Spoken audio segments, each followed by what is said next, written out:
जनक उवाच कथं ज्ञानम् अवाप्नोति कथं मुक्तिर्भविष्यति वैराग्यं च कथं प्राप्तम् एतद् ब्रूहि मम प्रभो। अष्टवक्र उवाच मुक्तिमीच्छसि चेतात विषयान् विषवात्यज क्षमार्जवदयातोष सत्यं पीयूषात्मज। न पृथ्वी न जलं न अग्निः वायुद्यो न वा भवान् येषां साक्षिणम् आत्मानं चिद्रूपं विद्धि मुक्ते। यदि देहं पृथक्कृत्य चित्ति विश्राम्यतिष्ठसि अधुनैव सुखी शान्तो बन्धमुक्तो भविष्यसि।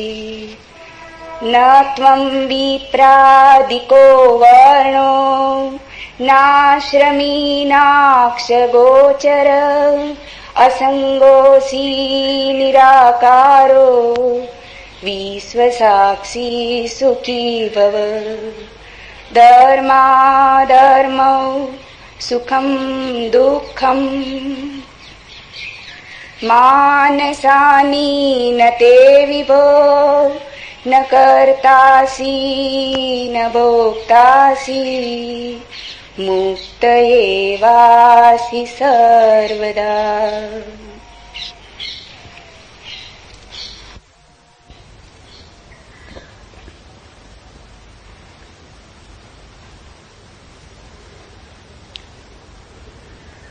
एक अनूठी यात्रा पर हम निकलते हैं।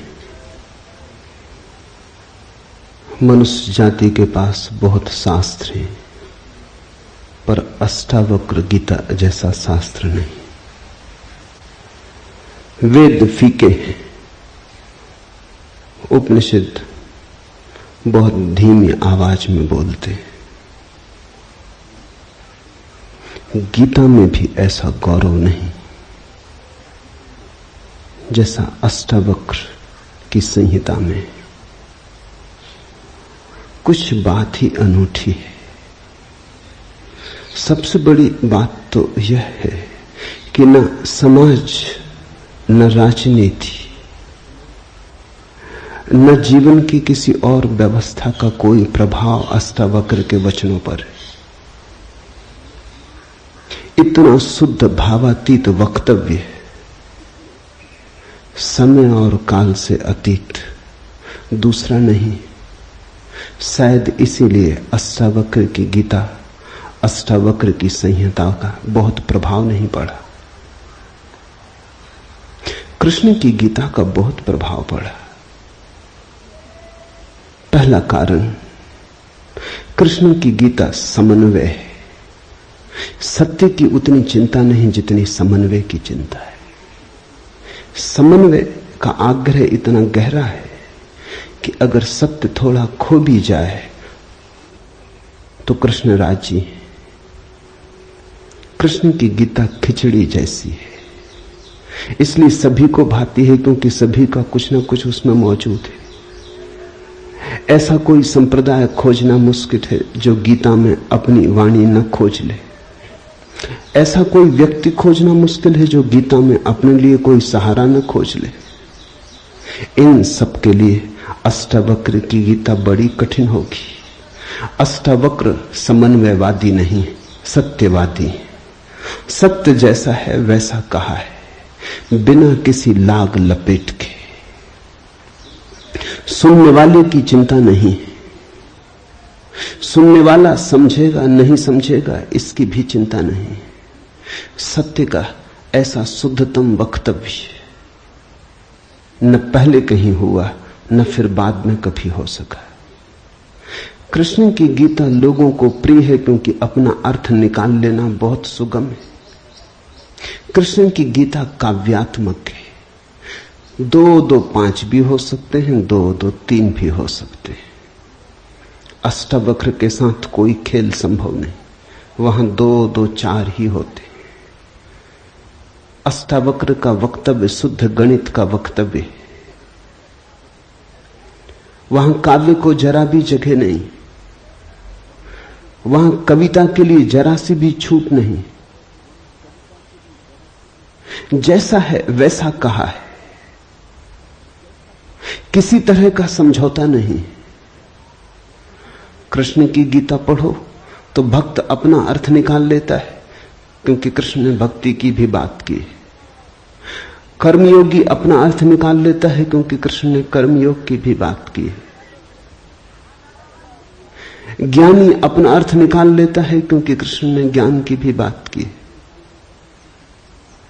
कृष्ण कहीं भक्ति को सर्वश्रेष्ठ कहते हैं, कहीं ज्ञान को सर्वश्रेष्ठ कहते हैं, कहीं कर्म को सर्वश्रेष्ठ कहते हैं। कृष्ण का वक्तव्य बहुत राजनीतिक है। वो राजनेता थे, कुशल राजनेता थे। सिर्फ राजनेता थे इतना ही कहना उचित नहीं, कुटिल राजनीतिज्ञ थे, डिप्लोमैट थे।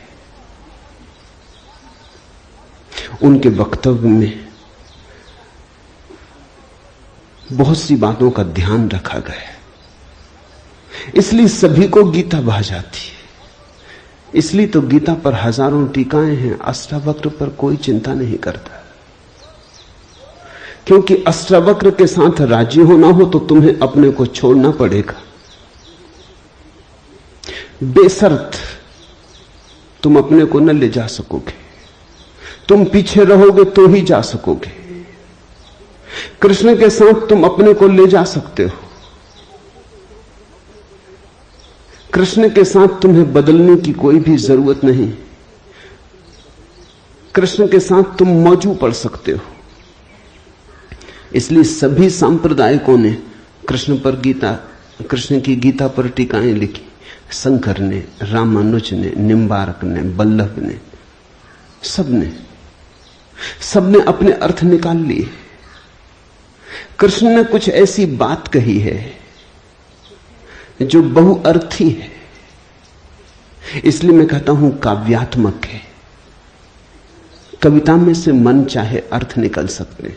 कृष्ण का वक्तव्य ऐसा है जैसे वर्षा में बादल गिरते, जो चाहो देख लो। कोई देखता है हाथी की सूंड, कोई चाहे गणेश जी को देख ले। किसी को कुछ भी नहीं दिखाई पड़ता, वो कहता कहां की फिजूल बातें कर रहे हो, बादल है, धुआं, इसमें कैसी आकृतियां देख रहे हो। पश्चिम में वैज्ञानिक मन के परीक्षण के लिए स्याही के धब्बे ब्लॉटिंग पेपर पर डाल देते हैं और व्यक्ति को कहते हैं देखो इसमें क्या दिखाई पड़ता है। व्यक्ति गौर से देखता है, उसे कुछ ना कुछ दिखाई पड़ता है। वहां कुछ भी नहीं, सिर्फ ब्लॉटिंग पेपर पर स्याही के धब्बे बेतरतीब फेंके गए, सोच विचार के भी फेंके नहीं गए हैं, ऐसे ही बोतल उड़ेल दी है। लेकिन देखने वाला कुछ ना कुछ खोज लेता है। जो देखने वाला खोजता है वो उसके मन में, वो आरोपित कर लेता। तुमने भी देखा होगा, दीवार पर वर्षा का पानी पड़ता है, लकीरें खिंच जाती, कभी आदमी की शक्ल दिखाई पड़ती, कभी घोड़े की शक्ल दिखाई पड़ती। तुम जो देखना चाहते हो आरोपित कर लेते हो। रात के अंधेरे में कपड़ा टंगा है, भूत प्रेत दिखाई पड़ जाते। कृष्ण की गीता ऐसी ही है, जो तुम्हारे मन में है दिखाई पड़ जाएगा। तो शंकर ज्ञान देख लेते हैं, रामानुज भक्ति देख लेते हैं, तिलक कर्म देख लेते हैं, और सब अपने घर प्रसन्नचित्त लौट आते कि ठीक कृष्ण वही कहते हैं जो हमारी मान्यता है। इमर्सन ने लिखा है कि एक बार एक पड़ोसी प्लेटो की किताबें उनसे मांग के ले गया। अब प्लेटो 2000 साल पहले हुआ और दुनिया के थोड़े से अनूठे विचारकों में से एक। कुछ दिनों बाद इमर्सन ने कहा किताबें पढ़नी हो तो वापस कर दें। वो पड़ोसी लौटा गया। इमर्सन ने पूछा कैसी लगी? उस आदमी ने कहा कि ठीक इस आदमी प्लेटो के विचार मुझसे मिलते जुलते। कई दफे तो मुझे ऐसा लगा कि इस आदमी को मेरे विचारों का पता कैसे चल गया। प्लेटो 2000 साल पहले हुआ है। इसको शक हो रहा है कि इसने कहीं मेरे विचार तो नहीं चुरा लिए। कृष्ण में ऐसा शक बहुत बार होता है, इसलिए कृष्ण पर सदियां बीत गईं, टीकाएं चलती जाती, हर सदी अपना अर्थ खोज लेती है, हर व्यक्ति अपना अर्थ खोज लेता है। कृष्ण की गीता स्याही के धब्बों जैसी एक कुशल राजनीतिज्ञ का वक्तव्य है। अष्टावक्र की गीता में तुम कोई अर्थ ना खोज पाओगे। तुम अपने को छोड़ के चलोगे तो ही अष्टावक्र की गीता स्पष्ट होगी। अष्टावक्र का सुस्पष्ट संदेश है, उसमें जरा भी तुम अपनी व्याख्या ना डाल सकोगे। इसलिए लोगों ने टीकाएं नहीं लिखी। टीका लिखने की जगह नहीं है, तोड़ने मड़ोड़ने का उपाय नहीं है, तुम्हारे मन के लिए सुविधा नहीं है कि तुम कुछ डाल दो। अष्टावक्र ने इस तरह से वक्तव्य दिया है कि सदियां बीत गई, उस वक्तव्य में कोई कुछ जोड़ नहीं पाया, घटा नहीं पाया। बहुत कठिन है ऐसा वक्तव्य देना। शब्द के साथ ऐसी कुशलता बड़ी कठिन है। इसलिए मैं कहता हूं एक अनूठी यात्रा तुम शुरू कर रहे हो। अष्टावक्र में राजनीतिज्ञों की कोई उत्सुकता नहीं, न तिलक की, न अरविंद की, न गांधी की, न विनोबा की, किसी की कोई उत्सुकता नहीं, क्योंकि तुम अपना खेल न खेल पाओगे। तिलक को उकसाना है देशभक्ति, उठाना है कर्म का ज्वार। कृष्ण की गीता सहयोगी बन जाती। कृष्ण हर किसी को कंधा देने को तैयार है। कोई भी चला लो गोली उनके कंधे पर रख के, वो राजी।